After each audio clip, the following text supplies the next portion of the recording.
अस्सलाम वालेकुम व्यूअर्स। उम्मीद करता हूँ आप सब लोग खैरियत से होंगे। आज की जो हमारी एक्सरसाइज है वो है एक्सरसाइज 2.6। उसका क्वेश्चन नंबर 1 है, find the number of digits in, यानी यहाँ पे नीचे जो भी क्वेश्चन होंगे हमने उनके अंदर नंबर ऑफ डिजिट्स फाइंड करने हैं। तो देखते हैं। पार्ट 1 है इसका 3 की पावर 30। अब हमने बताना है कि इसका जो आंसर होगा उसके अंदर नंबर ऑफ डिजिट्स कितने होंगे। हमने जस्ट आंसर नहीं बताना, आंसर तो हमने बताया नहीं यहाँ पे, सिर्फ ये बताना है कि इसके अंदर कितने डिजिट्स होंगे। तो देखिए इसकी क्या टेक्निक है। सबसे पहले आपने इसको किसी भी नंबर के किसी भी वैल्यू के इक्वल लेट कर लेना है। यानी अगर इसका हम सोल्यूशन यहाँ से स्टार्ट करें तो देखें, सबसे पहले आपने इसको किसी के इक्वल लेट कर लेना है। मिसाल के तौर पे हम लेट करते हैं इसे वाई के। आप किसी के इक्वल ला सकते हैं, X Y Z A B C, जो आपका दिल करता है। वाई इज इक्वल टू 3 की पावर 30। अब यहाँ पे ये स्टेप हो गया। उसके बाद जो सेकंड स्टेप करना है, ये स्टेप वो है जो आपने सब के अंदर जो स्टेप सेम होंगे। अब आपने दोनों साइड पे लॉग अप्लाई करना है। अप्लाइंग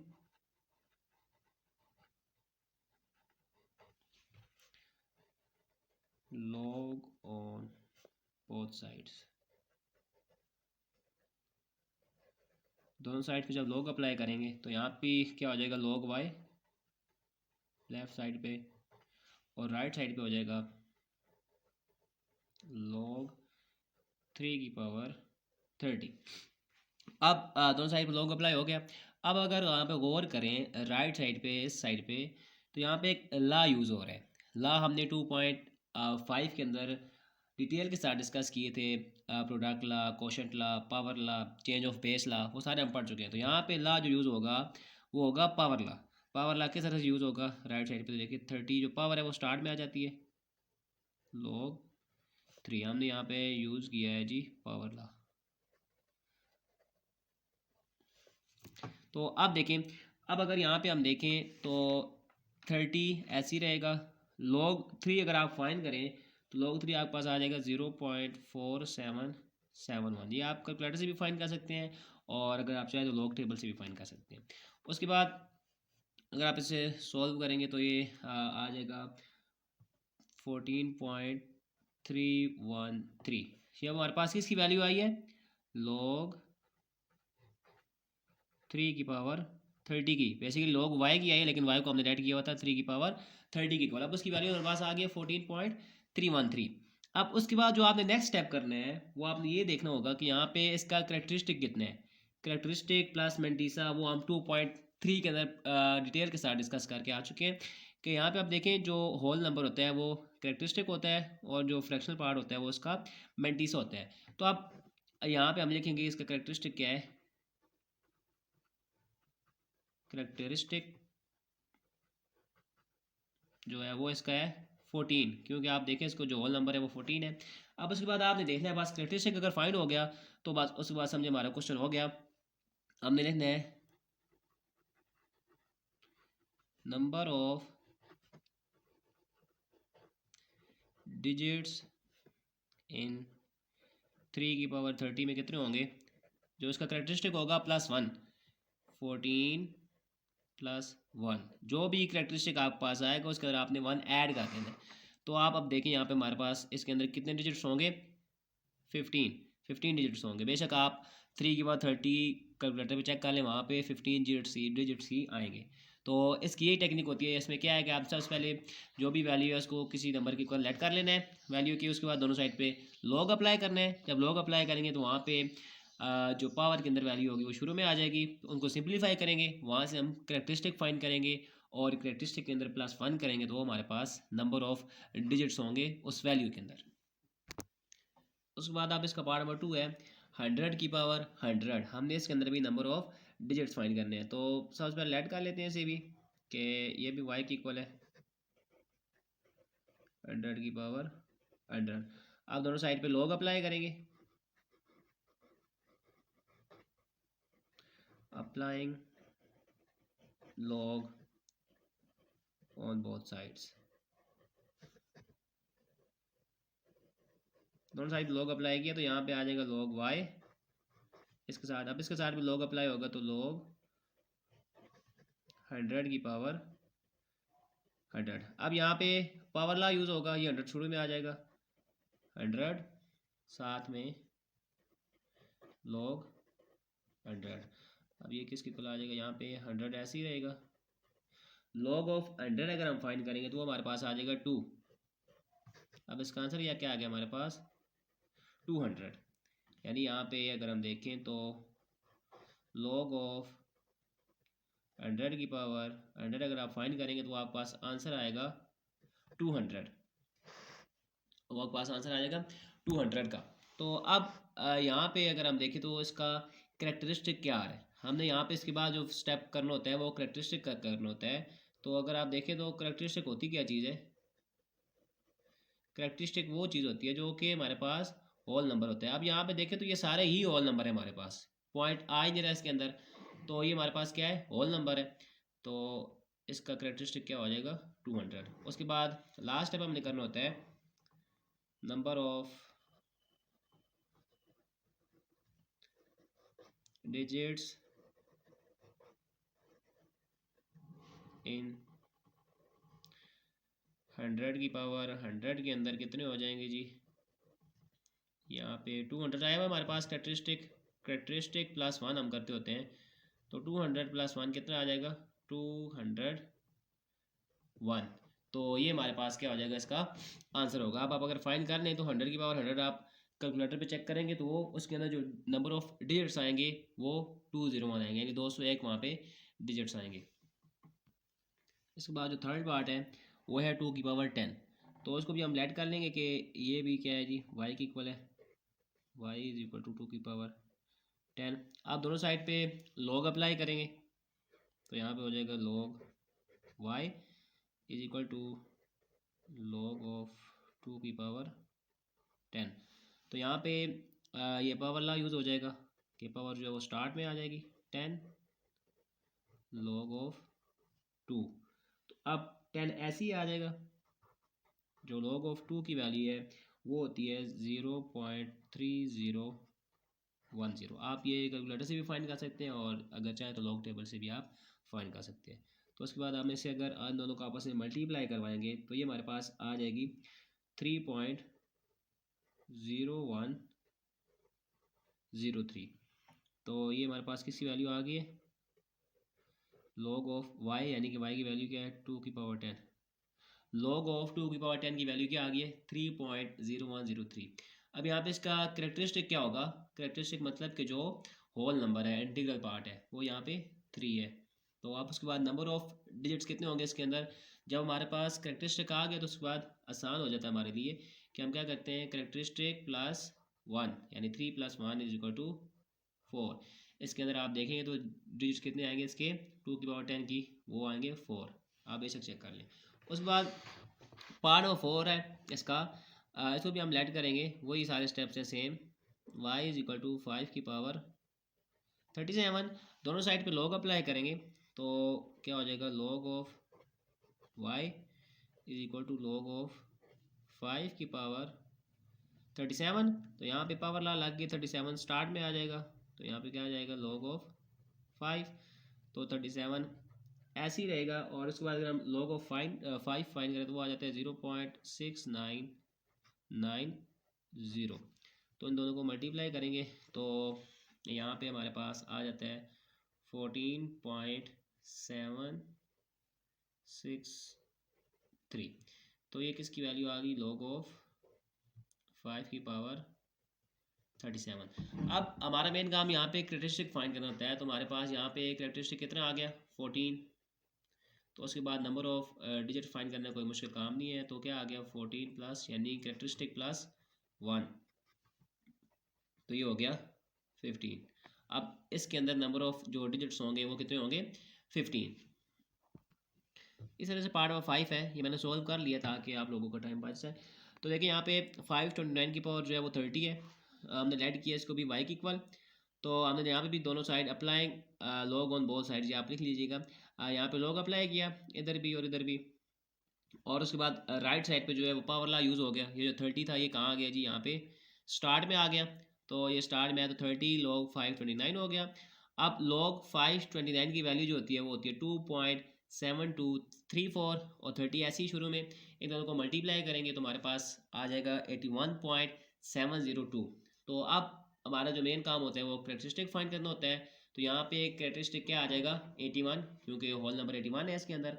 तो अब यहाँ पे जो नंबर ऑफ डिजिट्स होंगे वो क्या होंगे 81 + 1, यानी कैरेक्टरिस्टिक जो भी होगा उसके अंदर 1 ऐड करेंगे तो वो हमारे पास क्या होगा उस नंबर के अंदर नंबर ऑफ डिजिट्स होंगे। तो यहाँ पे कितने होंगे नंबर ऑफ डिजिट्स 82 इसके अंदर। 529 की पावर जब 30 आप करेंगे तो उसके बाद नंबर ऑफ डिजिट्स कितने आ जाएंगे 82। अब पार्ट नंबर 6 है 23 की पावर 15। तो इसको पहले y की इक्वल लेट किया हमने, उसके बाद दोनों साइड पे लॉग अप्लाई किया। तो जो राइट साइड थी वहाँ पे पावर ला लगा, 15 स्टार्ट में आ गया, log 23 ऐसी। अब यहाँ पे log ऑफ 23 की जो वैल्यू है वो होती है 1.3617। तो इन दोनों को मल्टीप्लाई किया तो हमारे पास आ गया 20.4255। अब यहाँ पे आप देखें तो इसका करेक्टरिस्टिक क्या है वो 20 है, क्योंकि होल नंबर 20 है। तो अब यहाँ से हमने नंबर ऑफ जो डिजिट्स हैं वो कितने हो जाएंगे करेक्टरिस्टिक प्लस 1। तो करेक्टरिस्टिक प्लस 1 करेंगे हम तो यहाँ पे हमारे पास आ जाएगा 21। तो इसके अंदर इतने डिजिट्स होंगे नंबर ऑफ। तो ये क्वेश्चन नंबर 1 के 6 पार्ट ही थे। यहाँ पे हमारा क्वेश्चन नंबर 1 एंड हो गया। तो अब क्वेश्चन नंबर 2 की तरफ चलते हैं। नेक्स्ट अब क्वेश्चन नंबर 2 है एवेल्यूएट अप्लाइंग लॉज ऑफ लोगरिथम्स। हमने जो भी क्वेश्चन नीचे आ रहे हैं उनको एवेल्यूएट करना है, यानी उनकी वैल्यू फाइंड करनी है। किस तरह से लॉज ऑफ लोगरिथम को यूज़ करते हुए। लॉज ऑफ लोगरिथम हम 2.5 में पढ़ के आ चुके हैं क्या होते हैं वो, उन्हीं को यूज़ करते हुए हमने यहाँ पे इसकी वैल्यूज़ फाइंड करनी है। वहाँ पे हमने सिर्फ ला अप्लाई किए थे, जितनी भी लाज थे वो अप्लाई किए थे हमने यहाँ पे, वो यूज़ करके लाज उसके बाद हमने वैल्यू भी फाइंड करनी है। तो देखते हैं किस तरह से करने हैं। तो सबसे पहले आपने यहाँ पे जो भी आपकी वैल्यू होगी उसको आपने लेट कर लेना है, जैसे हमने पिछले क्वेश्चन में किया था। यहाँ पे आप लेट कर लीजिएगा ऐसे y इक्वल 23.57 मल्टीप्लाई 5.967। अब उसके बाद आपने करना ही है कि दोनों साइड पे लॉग अप्लाई करना है, जो हम क्वेश्चन 1 में करते आ रहे हैं। Apply log on both sides.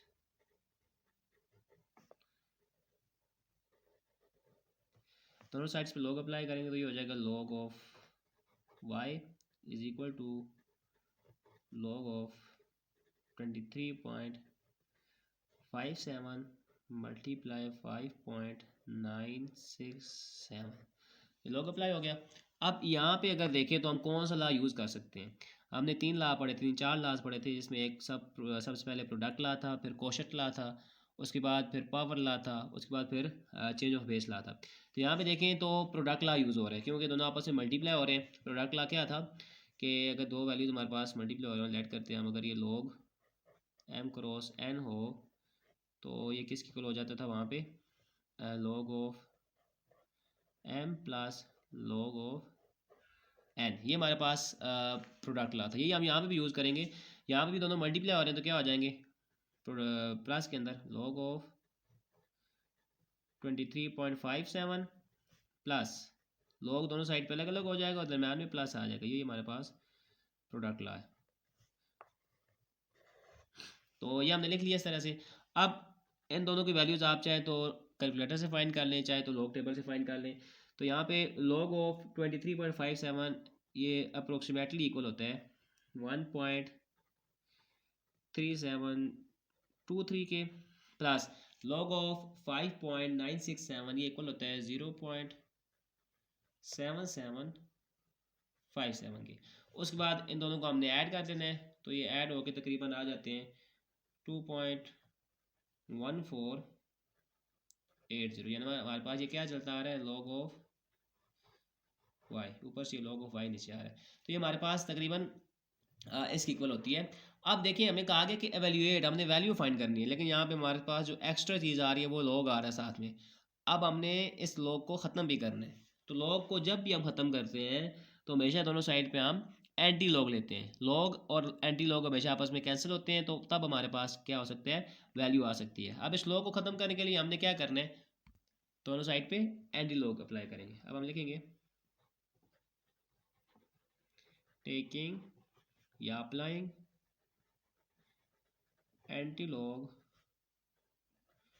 On both sides. अब एंटी लॉग का जो कंसेप्ट है वो हम 2.4 के अंदर डिटेल के साथ डिस्कस करके आ चुके हैं कि एंटी लॉग लेते किस तरह से। अब यहाँ पे हम एंटी लॉग लेंगे दोनों साइड पे एंटी लॉग, और ये लॉग तो पहले से लिखा हुआ था log of Y,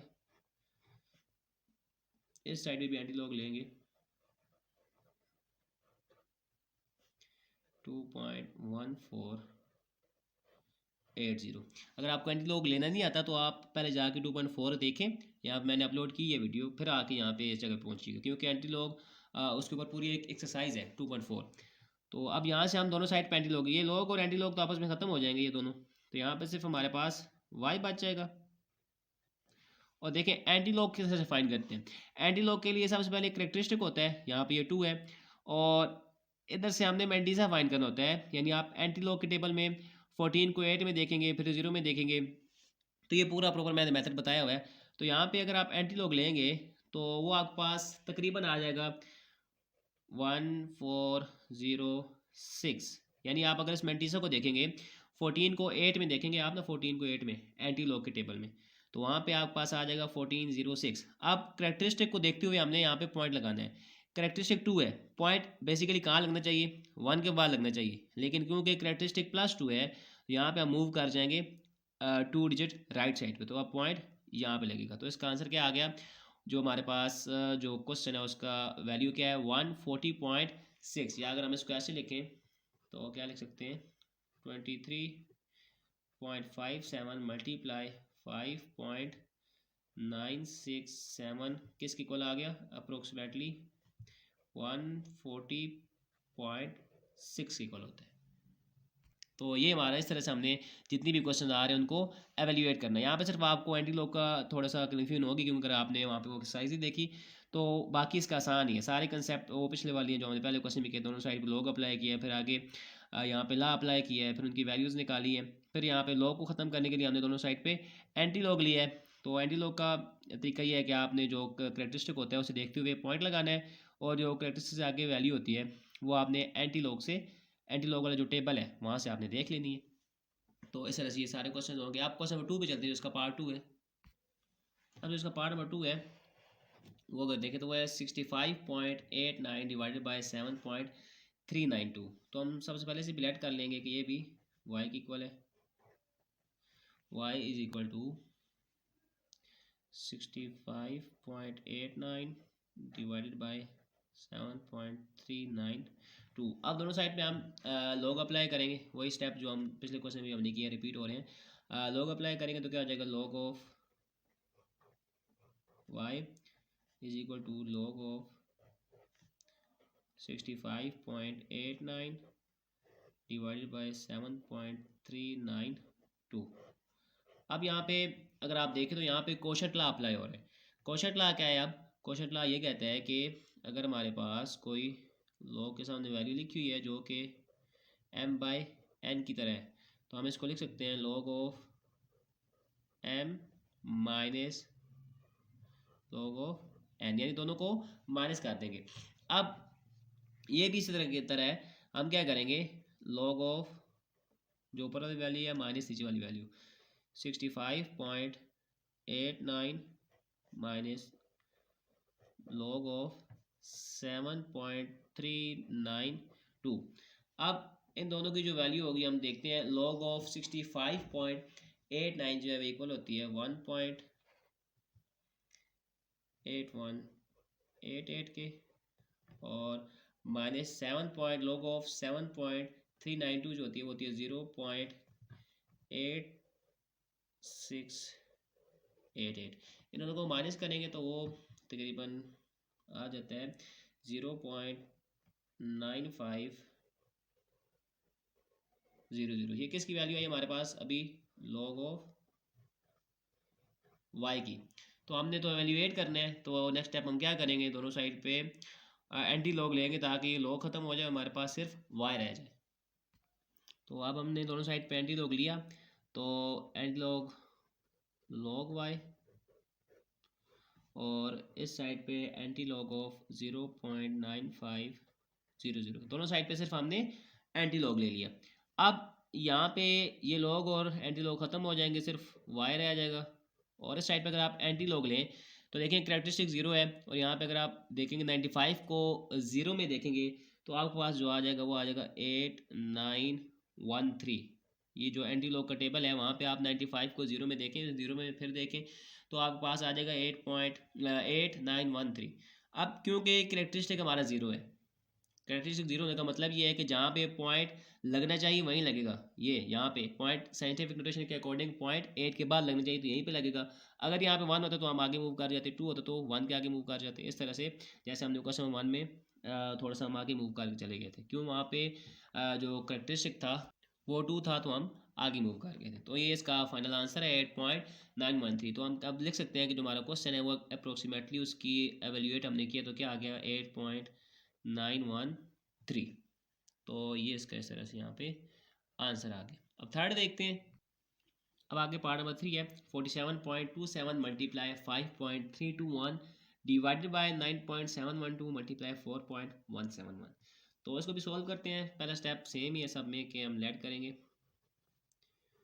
y is equal to 47.27 multiply 5.321, यानी इनको हमने क्या लिया कि y की इक्वल है 9.712 मल्टीप्लाई 4.171। तो अब उसके बाद हम क्या करेंगे, नेक्स्ट स्टेप है दोनों साइड पे लॉग अप्लाई करेंगे। तो लॉग अप्लाई करते हैं तो क्या हो जाएगा log of y, left side को राइट साइड पे क्या हो जाएगा उधर ही हम लॉग अप्लाई करेंगे।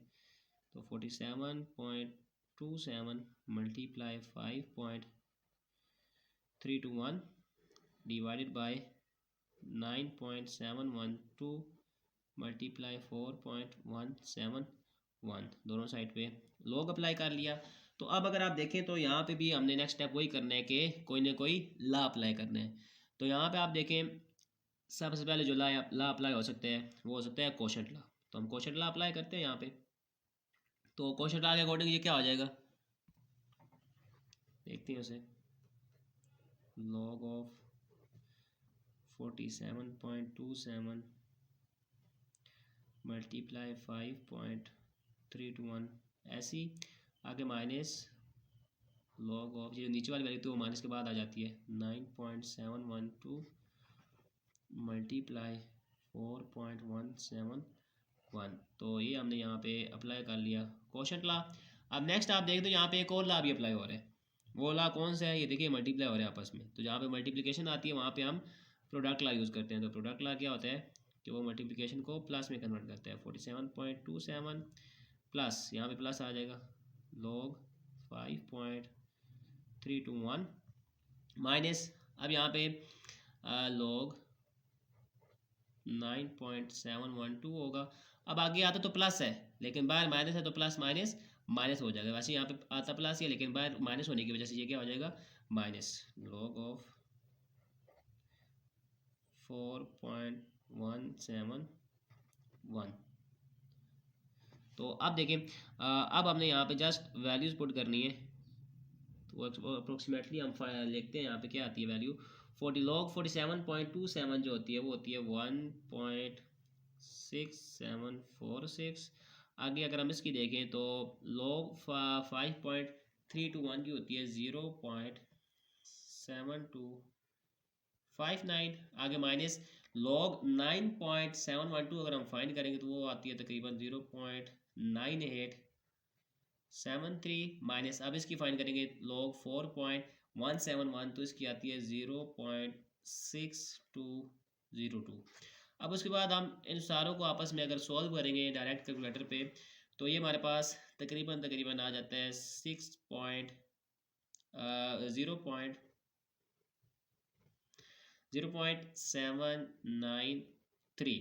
ये किसकी वैल्यू आई है, अभी तक हमारे पास सिर्फ लॉग ऑफ y की वैल्यू आई है, लेकिन हमने तो फाइंड करनी है y, हमने तो y फाइंड करना है ना वैल्यूएट करने से। तो इस लॉग को ख़त्म करना है। तो इस लॉग को ख़त्म करने के लिए हम दोनों साइड पे क्या लेंगे एंटी लॉग लेंगे। तो एंटी लॉग लिया हमने यहाँ पे तो लॉग y और एंटी लॉग y ऐसे आ गया, और इस साइड पे एंटी लॉग लेंगे 0.793 का। तो ये लॉग और एंटी लॉग तो ख़त्म हो जाएंगे, यहाँ पे सिर्फ y बाकी बच जाएगा।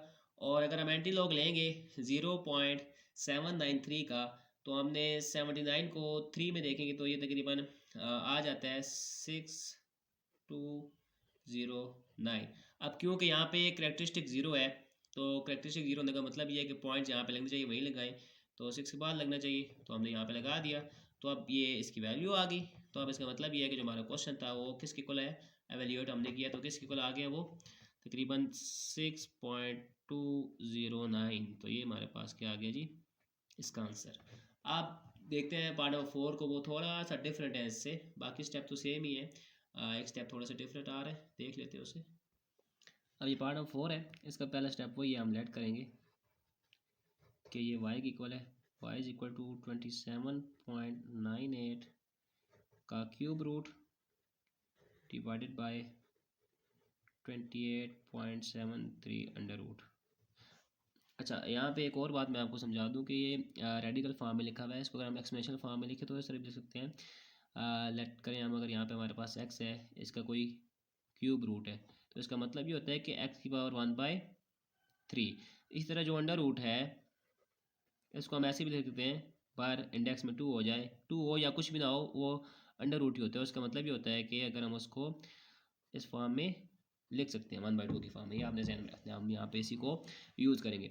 अब हम दोनों साइड पे यहाँ पे लॉग अप्लाई करेंगे, तो क्या हो जाएगा, log of y is equal to log of 27.98 का क्यूब रूट डिवाइडेड बाय 28.73 का अंडर रूट। तो यहाँ पे भी आप देखें हमने कोई ना कोई लॉ अप्लाई करना है, तो यहाँ पे आप देखें तो कोशेट लॉ अप्लाई हो रहा है। कोशेट लॉ हम यहाँ पे अप्लाई करेंगे तो किस तरह होगा, वो लॉग ऑफ 27.98, मैंने आपको बोला था कि क्यूब रूट को हम इस फॉर्म में लिख सकते हैं इस तरह, तो मैं इसको इसी तरह लिख लूँ अभी। अब कोशेट लॉ यहाँ पे क्या होगा कि जो डिवीजन के ऊपर वाली वैल्यू होती है वो पहले आ जाती है, और लॉग दोनों के साथ आके जो डिवीजन से नीचे वाली वैल्यू होती है डिनोमिनेटर, वो माइनस के बाद आता है, लेकिन लॉग भी आ जाते हैं दोनों के साथ अलग अलग। तो यहाँ पे ये स्क्वायर रूट है, तो स्क्वायर रूट को हम 1/2 की फॉर्म में लिख सकते हैं। अब नेक्स्ट जो स्टेप है, हम यहाँ पे एक और लॉ भी यूज़ कर सकते हैं। लॉ वो कौन सा यूज़ होगा, वो यूज़ होगा पावर लॉ। देखिए अब दोनों की पावर आ गई यहाँ पे।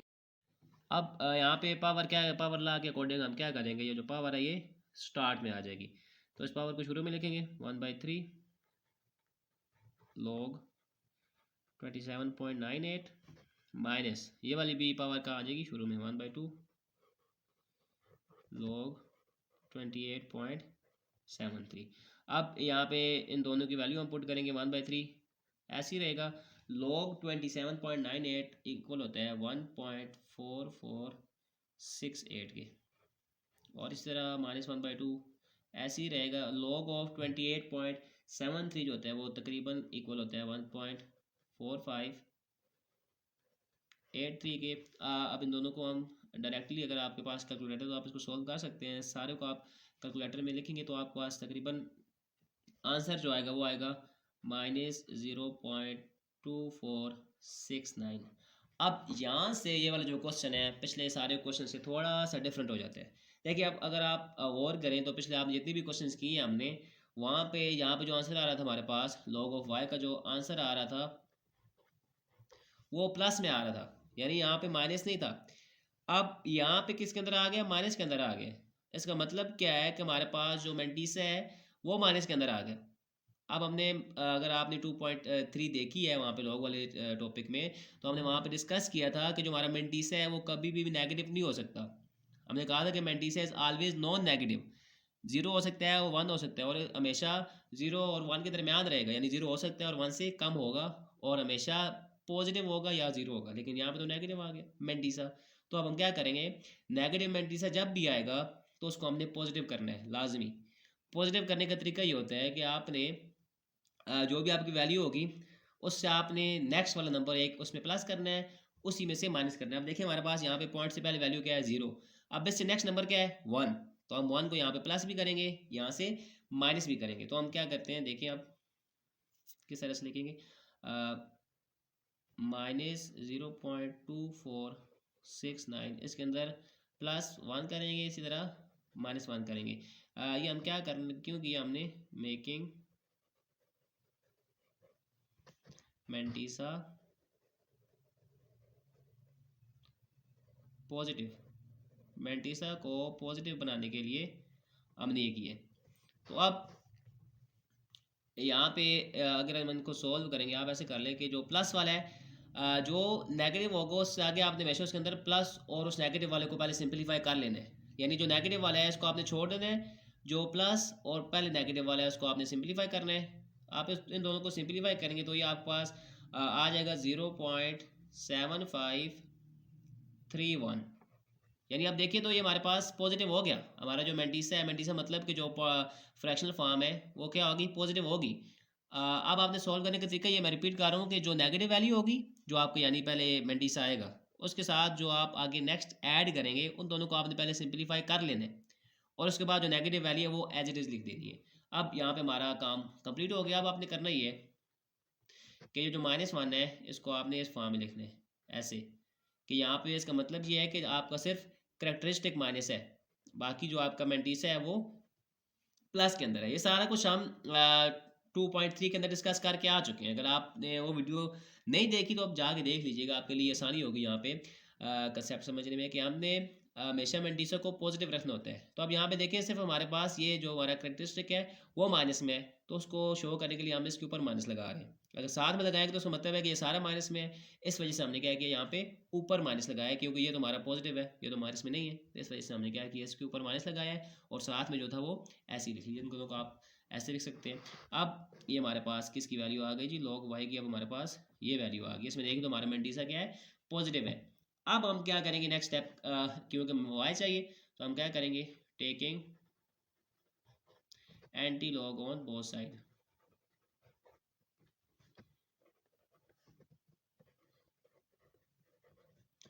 दोनों साइड पे हम एंटी लॉग लेंगे, तो एंटी लॉग और साथ में log ऑफ y इक्वल होगा वो जी एंटी लॉग करेक्टरिस्टिक -1.7531। तो अब आप यहाँ पे ये एंटी लॉग और लॉग ख़त्म हो जाएंगे, आपके पास क्या आ जाएगा सिर्फ y। और इस साइड पे आप एंटी लॉग लेंगे। एंटी लॉग लेने का तरीका ये होता है, हमने पिछले क्वेश्चन में भी लिया है, करेक्टरिस्टिक को आपने छोड़ देना है, जो करेक्टरिस्टिक के बाद वाली वैल्यू आपने देखना है 75 को लॉग वाली जो एंटी लॉग टेबल है वहाँ टेबल में 75 को 3 में देखेंगे, फिर प्लस जो आगे डिफरेंस टेबल है वहाँ पे 1 में देखेंगे, तो आपके पास जो वैल्यू आएगी वो आएगी 5662 आएगी। अब देखिए करेक्टरिस्टिक को देखते हुए हमने पॉइंट लगाना है, तो यहाँ पे करेक्टरिस्टिक क्या, -1। -1 का मतलब है कि हमारे पास जो पॉइंट जहाँ पे लगना चाहिए वहाँ पे एक डिजिट हमने लेफ्ट साइड पे मूव कर देना है। अगर यहाँ पे +1 होता तो हम एक डिजिट राइट साइड पे मूव कर जाते, वहाँ जाके पॉइंट लगाते, लेकिन यहाँ पे -1 है तो एक डिजिट जो है वो हम पीछे की तरफ यहाँ से मूव करेंगे, तो यहाँ पे आ रहा है पॉइंट, तो हम यहाँ पे पॉइंट लगा देंगे, शुरू में 0 लगा देंगे। तो अब इसके आंसर क्या आ गया हमारे पास, y अप्रोक्सीमेटली इक्वल टू 0.5662। यानी इसका मतलब क्या है कि जो हमारा क्वेश्चन है वो किसके इक्वल आ रहा है, 27.98 का जो क्यूब रूट है डिवाइडेड बाय 28.73 का जो स्क्वायर रूट है वो तकरीबन इक्वल आ रहा है 0.5662। इसको आप कैलकुलेटर भी चेक करेंगे तो इसी के इक्वल आएगा ये। तो अब ये हमारा क्वेश्चन 4 था। ये थोड़ा सा इंपॉर्टेंट क्वेश्चन है, इसी तरह के 2 क्वेश्चन और भी आएंगे। तो अब कंसेप्ट बेसिकली मैंने दे दिया आपको कि ये किस तरह के होंगे क्वेश्चन। अब नेक्स्ट देखते हैं, तो मैं सोल्व करके आपको समझाऊंगा, सारा सोल्व करके, क्योंकि वो वैसे बहुत ज़्यादा टाइम आप लोगों को ज़ाया होगा। सोल्व करता हूँ मैंने, फिर मैं आपको बताता हूँ किस तरह से हुए हैं। अब ये पार्ट नंबर 5 है, 129.7 का 4 का 7th रूट है डिवाइडेड बाय 27.37 का क्यूब रूट है। तो उसको भी हमने सबसे पहले लेट किया y की इक्वल, उसके बाद दोनों साइड पे हमने log अप्लाई किया, तो ये इस तरह से आ गया। अब देखिए यहाँ भी पहले क्या हो सकता है, कोशेंट लॉ अप्लाई करेंगे हम। तो मैंने आपको बताया कि ये 7 है तो ये 1/7 की फॉर्म में हो सकता है, ये क्यूब रूट है तो ये 1/3 की फॉर्म में हो सकता है। ये यहाँ पे रेडिकल फॉर्म है, यहाँ पे इसकी एक्सपोनेंशियल फॉर्म है, सेम ही है। अब ये कोशेंट लॉ अप्लाई हुआ, तो यहाँ पे अब उसके बाद देखें कोशेंट लॉ के बाद यहाँ पे पावर लॉ अप्लाई हो सकता है। क्यों, क्योंकि देखो दोनों के ऊपर आपके पास क्या आ गई है, पावर है, तो ये पावर स्टार्ट में आ गई है दोनों के। तो अब इसके बाद हमने वैल्यू पुट करनी है 129.4 का अगर हम लॉग लें तो वो अप्रोक्सीमेटली 2.1119 आता है। इसी तरह से अगर इसका लॉग लेंगे 27.397 का तो वो इसके इक्वल आता है। अब उसके बाद हमने सॉल्व करेंगे तो देखिए दोबारा से यहाँ पे हमारे पास माइनस के अंदर वैल्यू आ गई है। जो अब हमने क्वेश्चन नंबर 4 में डिस्कस किया है कि माइनस में अगर आ जाए तो हमने लाजमी उसको प्लस में करना है, क्योंकि हमने ये बात की थी कि मेंटीसा कभी भी नेगेटिव नहीं हो सकता। इस वजह से हमने क्या करना है, इसे प्लस के अंदर लेके जाना है। तो मैंने बोला था कि जो आपकी पॉइंट की पहली वैल्यू होगी उससे जो नेक्स्ट नंबर आ रहा होगा वो आपने इसके अंदर ऐड भी कर देना है, इससे सब्सट्रैक्ट भी कर देना है। तो अब हमने ये किया, देखो लॉग वाई यहाँ पे क्या किया, इससे इस नंबर से आगे जीरो से आगे क्या आ रहे हैं, 1 आ रहे हैं, तो +1 भी किया, वहीं से -1 भी किया हमने। तो +1 और जो हमारा ये अभी आ रहा था मेंटीसा, इसको हमने सॉल्व करना है और जो नेगेटिव वाली वैल्यू होगी उसको हमने अभी फ़िलहाल छोड़ देना है। तो अब इन दोनों को आप अगर प्लस और इसको साथ में माइनस करेंगे तो ये आपका तकरीबन जो आपकी वैल्यू आ रही है वो हमारे पास आ रही है 0.8226 और साथ में जो -1 है वो एज इट इज़ आ गया। अब वही काम हमने करना है जो हमने पिछले क्वेश्चन में किया है कि जो -1 है इसको ऐसे ही लिख देना है, और क्योंकि हमारा मल्टीसा भी पॉजिटिव हो गया तो उसको हम लिख देंगे 8226, यानी 0.8226 को हम ऐसे ही लिख देंगे क्योंकि ये पॉजिटिव हो गया। और जो -1 है उसको उसके ऊपर माइनस लगाएंगे। उसका मतलब ये है कि सिर्फ जो 1 है वो माइनस में है, यानी जो करेक्टरिस्टिक है वो माइनस में है, जो मेंटीसा है वो पॉजिटिव है। अब दोनों साइड पे हम एंटी लॉग लेंगे क्योंकि हमें y की वैल्यू चाहिए और साथ में यहाँ पे लॉग भी आ रहा है, तो सिर्फ y फाइंड करने के लिए हम क्या करेंगे, दोनों साइड पे एंटी लॉग लिया हमने, लॉग और एंटी लॉग ख़त्म, यहाँ पे सिर्फ y आ गया। और एंटी लॉग ऑफ -1.8226 अगर हम करेंगे, ये तो करेक्टरिस्टिक है, इसको तो हम छोड़ेंगे। 82 को 2 में देखेंगे फिर 6 में देखेंगे एंटी लॉग वाली टेबल में, तो ये हमारे पास आ जाएगा 6646। अब क्योंकि यहाँ पे करेक्टरिस्टिक -1 है तो हम क्या करेंगे, यहाँ से एक डिजिट पीछे की तरफ मूव कर जाएंगे तो क्या आ जाएगा हमारे पास -1, यानी हमारे पास -1 जो करेक्टरिस्टिक है वो यहाँ पे यूज़ हो जाएगा। तो उसके बाद हमारा जो आंसर है वो आ जाएगा 0.6646। तो ये अप्रोक्सीमेटली इसकी इक्वल होते हैं। इस तरह से जो पार्ट नंबर 6 है इसका वो देखते हैं। वहाँ पे 39.24 का अंडर रूट है, मल्टीप्लाई 1.931 का क्यूब रूट डिवाइडेड बाय 64.4 का फोर्थ रूट मल्टीप्लाई 23.91 का स्क्वायर। तो अब इसको भी हमने सबसे पहले लेट किया y की इक्वल, उसके बाद दोनों साइड पे लॉग लिया। ये तो बेसिक स्टेप है, सब में शुरू से ये सेम होते आ रहे हैं।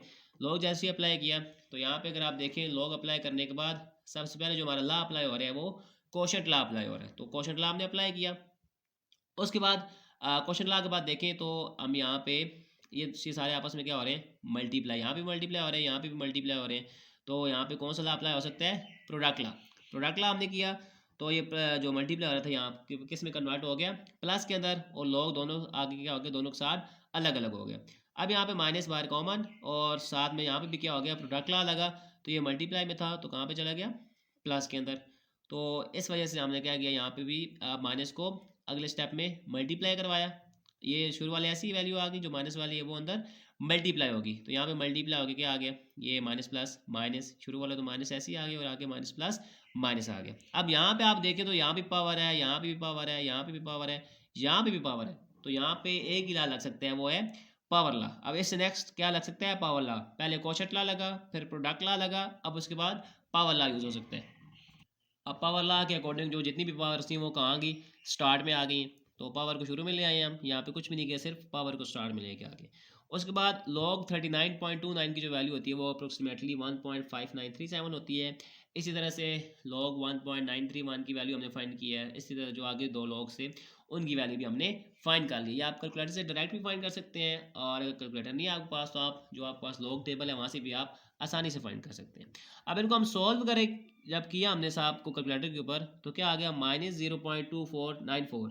दोबारा से वही चीज़ आ गई, बल्कि तीसरी दफ़ा वही चीज़ आ रही है कि हमारे पास जो मेंटीसा है वो माइनस के अंदर आ रहा है। तो हमने यहाँ पे भी क्या करना है, अपने मेंटीसा को पॉजिटिव करना है। तो पॉजिटिव करने का तरीका ये है कि आपके पास जो पॉइंट से पहले वैल्यू होगी उससे नेक्स्ट जो भी डिजिट आ रहा होगा आपने उसके अंदर वो प्लस करना है और वही माइनस कर देना है। अब इससे जीरो से आगे जो नेक्स्ट वैल्यू है वो 1 आ रही थी, तो हमने उसी को यहाँ पे प्लस भी किया, यहीं से माइनस भी किया। तो अब उसके बाद जो हमारे पास मेंटीसा था और प्लस वाली वैल्यू थी उसको हमने सोल्व किया। सोल्व करने के बाद देखिए हमारा मेंटीसा जो है वो पॉजिटिव हो गया 0.7506, और जो हमारी नेगेटिव वैल्यू थी वो हमने ऐसे ही लिख दी। अब ये -1 था क्योंकि ये सिर्फ कैरेक्टरिस्टिक माइनस है, मेंटीसा तो पॉजिटिव है तो सिर्फ कैरेक्टरिस्टिक माइनस है, उसको शो करने के लिए हमने सिर्फ 1 के ऊपर ही माइनस लगाया, क्योंकि ये बाकी चीज़ तो पॉजिटिव है। अगर यहाँ पे माइनस लगाते तो उसका मतलब ये होता है कि ये सारी वैल्यू क्या है, माइनस है, नेगेटिव है। तो अब यहाँ पे हमें y चाहिए, तो फाइंड करने के लिए हम दोनों साइड पे क्या करेंगे, एंटी लॉग लेंगे, ताकि लॉग और एंटी लॉग आपस में क्या हो जाए, ख़त्म हो जाए। तो हमने एंटी लॉग लिया, ये लॉग और एंटी लॉग ख़त्म, यहाँ पे एंटी लॉग इसके साथ भी आ गया। तो आप करेक्टरिस्टिक जो है -1 उसको फिलहाल हम छोड़ रहे हैं। आगे देखें 75 को आप 0 में देखेंगे, प्लस मीन डिफरेंस जो डिफरेंस टेबल है वो आपका 6 है, उसमें आप देखेंगे 6 के अंदर क्या वैल्यू आ रही है, तो आपके पास आ जाएगा 5631। 5631 आएगा, तो आपने करेक्टरिस्टिक को देखते हुए अपना जो पॉइंट होगा वो आप लगाएंगे।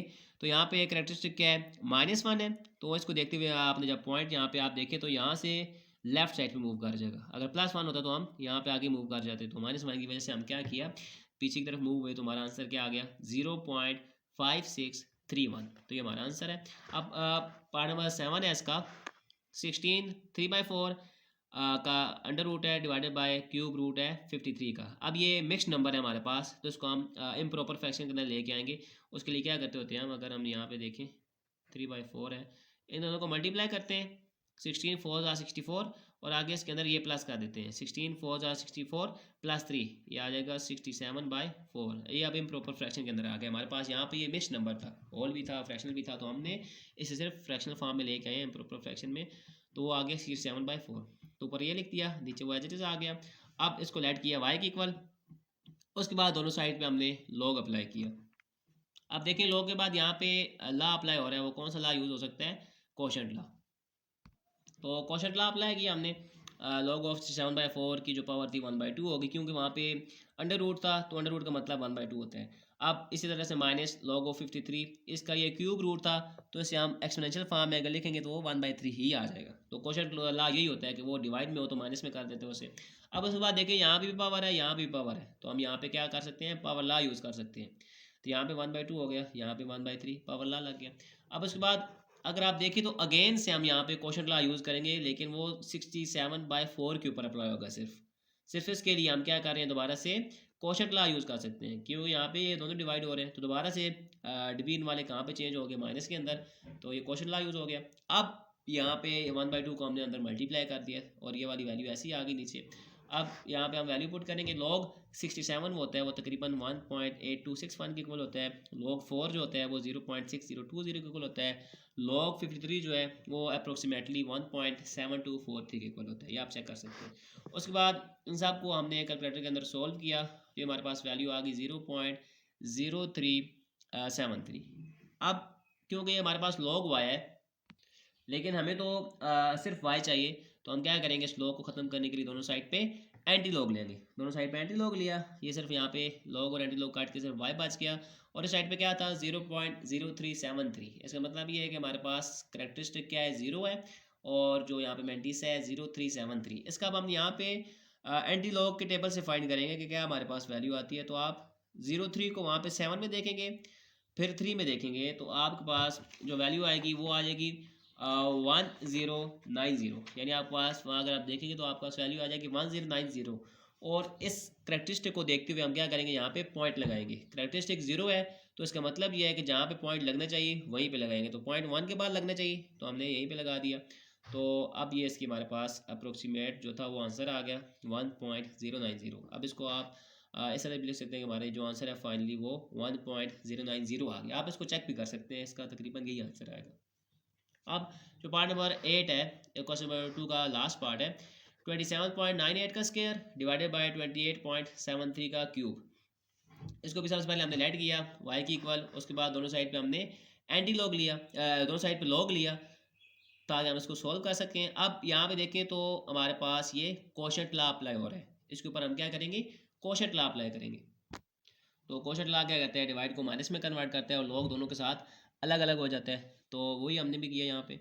अब उसके बाद देखिए कोशेंट लॉ के बाद ये पावर लॉ यहाँ पे यूज़ हो रहा है, यहाँ पे जो पावर्स हैं वो स्टार्ट में आ जाएंगी अकॉर्डिंग टू पावर लॉ, तो ये वही किया हमने, यहाँ पे शुरू में ले आए पावर। अब लॉग की वैल्यू हमने फाइंड की, लॉग 27.98 की जो वैल्यू आती है अप्रोक्सीमेटली वो 1.4468 आती है। उसके बाद लॉग 28.73 की जो वैल्यू आती है वो 1.4583 के इक्वल आती है।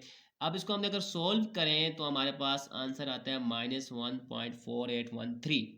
जिससे हम बचना चाहते हैं वही आंसर आ गया हमारे पास। हमने कहा था कि आंसर माइनस में नहीं आना चाहिए।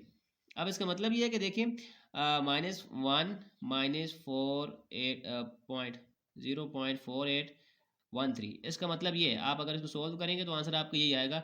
इसका मतलब क्या है कि जो हमारे पास ये मैंटीसा है वो कहाँ पे आ रहा है, माइनस के अंदर आ रहा है। हमने मैंटीसा को माइनस के अंदर नहीं लेके आना। हमने कहा था कि मैंटीसा हमेशा नॉन नेगेटिव होगा, तो यहाँ पे तो नेगेटिव के अंदर आ रहा है, करेक्टरिस्टिक भी नेगेटिव के अंदर आ रहा है, मैंटीसा भी नेगेटिव के अंदर आ रहा है, तो हमने इसको पॉजिटिव करना है। पॉजिटिव करने का तरीका ये मैंने बताया था कि आपके पास जो पॉइंट से पहले वैल्यू होगी उससे नेक्स्ट जो नंबर आ रहा होगा वो आपने उस वैल्यू के अंदर ऐड भी करना है, सब्सट्रैक्ट भी करना है। अब माइनस यानी यहाँ पे पॉइंट से पहले 1 है, तो इसको आप इसके नेक्स्ट जो नंबर है वो +2 है, तो आपने इसके अंदर वो नंबर ऐड भी करना है, सब्सट्रैक्ट भी करना है। यानी आप इसके अंदर 2 को ऐड भी करेंगे, वही नंबर आप सब्सट्रैक्ट भी करेंगे। तो जो प्लस वाला नंबर होगा उसको आप इसके साथ सिंप्लीफाई करेंगे, और जो नेगेटिव नंबर होगा उसको आप एज इट इज़ लिखेंगे बाय। अब हमने प्लस वाले नंबर को इसके साथ सिंप्लीफाई किया तो हमारे पास आ गया 0.5187, और जो नेगेटिव वाला नंबर था वो हमने ऐसे ही लिख दिया। अब -2 है, क्योंकि आप देखिए ये जो मैंटीसा है हमारे पास पॉजिटिव है, यहाँ पे देखिए तो मैंटीसा हमारे पास नेगेटिव आ रहा था, दोनों नेगेटिव थे, तब हमने क्या किया था, माइनस बाहर लगी हुई थी। अब यहाँ पे देखिए मैंटीसा पॉजिटिव है, सिर्फ करेक्टरिस्टिक माइनस है, तो हम क्या करेंगे, उस करेक्टरिस्टिक के ऊपर सिर्फ माइनस लगाएंगे, बाहर नहीं लगाएंगे। बाहर लगने का मतलब ये है कि वो सारी की सारी वैल्यू नेगेटिव के अंदर है, ऊपर लगने का मतलब है कि सिर्फ सिर्फ वो करेक्टरिस्टिक माइनस के अंदर है। तो अब हमने यहाँ पे मैंटीसा भी लिख दिया, करेक्टरिस्टिक भी लिख लिया। अब यहाँ पे देखिए तो हमारा जो मैंटीसा है वो प्लस पॉजिटिव के अंदर आ गया। तो अब वाई फाइंड करते हैं। ये फाइंड करने के लिए हम दोनों साइड पे क्या करेंगे, एंटी लॉग लेंगे ताकि ये लॉग खत्म हो जाए। तो एंटी लॉग लिया हमने, लॉग और एंटी लॉग खत्म, सिर्फ वाई रह गया। अब यहाँ पे देखिए -2 था करेक्टरिस्टिक 0.5187। अब आपने 0.51 को देखना है 8 के अंदर, फिर 7 के अंदर, तो आपके पास आंसर आ जाएगा 3301। क्योंकि करेक्टरिस्टिक -2 है तो हम क्या करेंगे, जहाँ पे पॉइंट लगना चाहिए वहाँ से हम लेफ्ट साइड पे 2 डिजिट मूव कर जाएंगे। अब पॉइंट कहाँ लगना चाहिए अकॉर्डिंग टू साइंटिफिक नोटेशन 3 के बाद, लेकिन इस -2 होने की वजह से हम क्या करेंगे, यहाँ 3 से लेफ्ट साइड पे 2 डिजिट मूव कर जाएंगे, तो हमारे पास जो आंसर आएगा 0.03301। तो हमारे पास जो फाइनल आंसर आ गया वो क्या आ गया, 0.03301। ये हमारा यहाँ पे क्वेश्चन नंबर 2 एंड हो गया। अब क्वेश्चन नंबर 3 है, इसका लास्ट क्वेश्चन है। यहाँ पे इसकी एप्लीकेशन ही है। The Kansu China earthquake of 1920 was measured about 8.5 on Richter scale, and the Tokyo Japan earthquake of 1923 was measured 7.8 on that scale.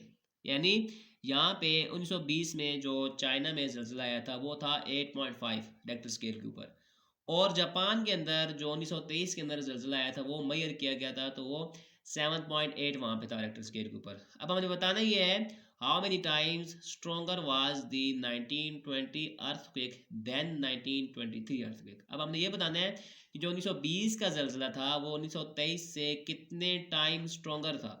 तो इसके लिए यहाँ पे आप देखिए, हम सबसे पहले लेट करते हैं, I1 be the intensity of China's earthquake and I2 be the intensities of Japan's earthquake। यानी I1 को हमने जो नाम दिया है वो चाइना का अर्थक्वेक जो आया था उसको नाम दे दिया, और I2 जो है वो हमने जापान के अंदर जो 1923 के अंदर अर्थक्वेक आया था उसको नाम दे दिया। अब देखते हैं सोल्व कैसे करने हैं इसे। अब इसको सोल्व करने का एक हमारे पास ये फार्मूला होता है, m is equal to log I by I nought. यहाँ पे m जो है वो मैग्नीट्यूड है, और लॉग इज इक्वल टू जो i है, आई जो है वो हम जो हमारे पास हम फाइंड कर रहे होंगे, जो हमारे पास गिवन होगी चीज़ वो है, और आई नोट जो है वो कांस्टेंट है। एम मैग्नीट्यूड है, आई जो हम फाइंड कर रहे होंगे, आई नोट जो है वो कांस्टेंट है। तो आप देखें चाइनाज का जो अर्थक्वेक है उसके लिए अगर हम ये फार्मूला अप्लाई करें तो उसकी मैग्नीट्यूड कितनी थी, 8.5 थी, लॉग आई वन, वहाँ पे आई है क्योंकि हमने चाइना को आई वन नाम दिया हुआ है, चाइना का जो अर्थक्वेक था, तो यहाँ पे आई वन आ जाएगा, और आई नोट। अब यहाँ पे देखिए तो क्वेश्चन ला अप्लाई हो सकता है। क्वेश्चन ला क्या करता है, डिवीजन को माइनस में कन्वर्ट करता है, तो हमने वही किया। अब इसको आप 1 का नाम दें यहाँ तक सोल्व करके। अब इसके बाद हमने जापान का जो अर्थक्वेक था उसके लिए भी यही चीज़ करनी है सारी जो हमने चाइना के लिए की है। तो वहाँ पे सिर्फ जो हमारे पास मैग्नीट्यूड थी वो कितनी थी, 7.8, यानी m की जगह वो 7.8 आ जाएगा, i की जगह I2 आ जाएगा, क्योंकि हमने जो जापान की इंटेंसिटी थी अर्थक्वेक की उसको I2 का नाम दिया हुआ था, और जो आई नोट है वो एज इट इज़ आ जाएगा। यहाँ पे भी हमने क्वेश्चन ला अप्लाई करना है, तो ये डिवीजन माइनस में कन्वर्ट हो जाएगी। अब हमारे पास 1 और 2 दो इक्वेशंस आ गई, इनको हमने सोल्व ऐसे करना है कि मिसाल के तौर पे अगर हमें अर्थ हमने स्ट्रोंगर फाइंड करना है, चाइना के अर्थक्वेक को फाइंड करना है कि कितना स्ट्रोंगर था वो जापान से, यानी हमने I1 को स्ट्रोंगर बताना है कि वो कितना स्ट्रोंगर था I2 की बनिस्बत, यानी मैंने यहाँ पे I1 और I2 की आपस में क्या फाइंड करनी है, रेशो फाइंड करनी है, यानी इन दोनों का आपस में I1 और I2 की क्या रेशो है, I1 कितना स्ट्रोंगर था I2 से, यानी मेरा मतलब ये है कि मैं यहाँ पे ऊपर जो है वो I1 लेके आना चाह रहा हूँ। ऊपर I1 आएगा तो तब भी हम ये बता सकेंगे कि I1 यानी कि जो चाइना का अर्थक्वेक था वो I2 यानी कि जापान के अर्थक्वेक से कितना स्ट्रोंगर था, हमने ये लेके आना है। अब उसके लिए हम क्या करेंगे, सब्सट्रैक्टिंग इक्वेशन 2 फ्रॉम 1, यानी इस इक्वेशन 2 को सब्सट्रैक्ट करेंगे इक्वेशन 1 से। तो आप देखें 8.5 लेफ्ट वाली साइड लेफ्ट साइड से माइनस हो जाएगी, राइट वाली साइड राइट साइड से माइनस हो जाएगी। तो यहाँ पे देखें फर्स्ट 8.5 ये वाला लेफ्ट साइड थी, माइनस किया 7.8, 8 को माइनस किया उसमें से। अब इसी तरह से log I1 minus log I0 था, माइनस अब माइनस किया इसको, यहाँ पे माइनस हो जाएगा, या माइनस माइनस प्लस हो जाएगा, minus log I0 plus log I0 आपस में कैंसिल। अब हमारे पास क्या आ गया, log I1 minus log I2। अब यहाँ पे देखिए क्वोशंट लॉ दोबारा से अप्लाई हो सकता है। यहाँ पे एक्सपेंड हुआ है, हमने क्या करना है, कंबाइन करना है। पहले हमारे पास कंबाइन हुआ था, हम एक्सपेंड करते थे, अब यहाँ पे एक्सपेंड हुआ है, हमने क्या करना है, उसे कंबाइन करना है दोनों साइड से, वो क्योंकि इक्वल होता है तो इक्वल की आपकी जैसे मर्जी आप उसे यूज़ कर सकते हैं। तो यहाँ पे log I1 divided by I2 हो जाएगा अकॉर्डिंग टू क्वोशंट लॉ, और 0.7 ऐसी। अब इस log को हमने ख़त्म करना है क्योंकि हमें I1 डिवाइडेड बाई I2 चाहिए, दोनों की आपस में रेशियो चाहिए। तो एंटी लॉग लेंगे दोनों साइड पे, एंटी लॉग लिया, लॉग और एंटी लॉग खत्म, यहाँ पे क्या रहेगा, सिर्फ I1 डिवाइडेड बाई I2 और anti log is equal to 0.7, या आप यहाँ पे 0.700 पे कर सकते हैं ताकि आप वहाँ पे आसानी से टेबल के थ्रू फाइंड कर सकें।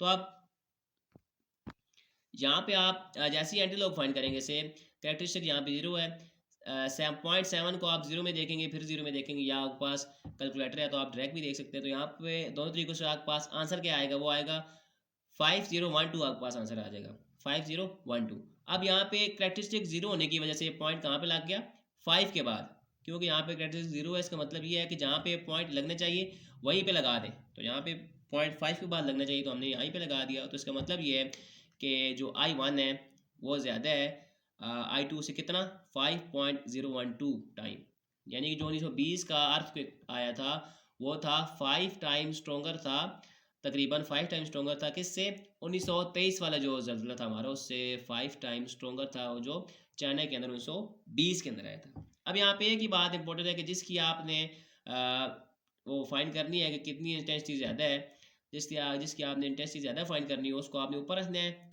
लेके आना है, कोशिश करनी है, और जिससे जिससे आपने फाइंड करना है उसको आपने नीचे रखना है। आप देखिए यहाँ पे अगर हमें ये कहा जाता है, हम सपोज करते हैं कि हमें ये कहा जाता है कि जापान की इंटेंसिटी हमने फाइंड करनी है कि जापान कितना स्ट्रोंगर था चाइना से। तो हम क्या करते हैं, हम यहाँ पे I2 ऊपर ले गए थे, I1 नीचे ले गए थे। हम फिर क्या करते हैं, I1 को इक्वेशन 1 को सब्सट्रैक्ट करते हैं इक्वेशन 2 से, उस तरह से हमारे पास I2 ऊपर आ जाता है, I1 नीचे आ जाता है। इस वजह से मैं आपको ये कंसेप्ट दे रहा हूँ कि जो चीज़ आपने फाइंड करनी हो, जिसकी इंटेंसिटी ज़्यादा फाइंड करनी हो, वो आपने ऊपर रखना है, और जो दूसरी चीज़ होगी उसको आपने नीचे रखना है। बस यही इसके अंदर कंसेप्ट था। तो ये हमारे पास यहाँ पे हमारी एक्सरसाइज जो थी वो एंड हुई। उम्मीद करता हूँ आपको ये जो 2.6 है हमारी, इस 2.6 के साथ साथ हमारा जो चैप्टर था ये चैप्टर भी यहाँ पे एंड हो गया। तो उम्मीद करता हूँ ये मैंने जितनी भी वीडियोस अपलोड की हैं 2.1 से लेके 2.6 तक आपको पसंद आई होंगी। अगर आपको ये वीडियोस पसंद आई हैं तो इस वीडियो को लाइक करें, शेयर करें और चैनल को सब्सक्राइब करें ताकि जो आने वाली वीडियोज़ हैं वो आप तक आसानी से पहुँच सकें।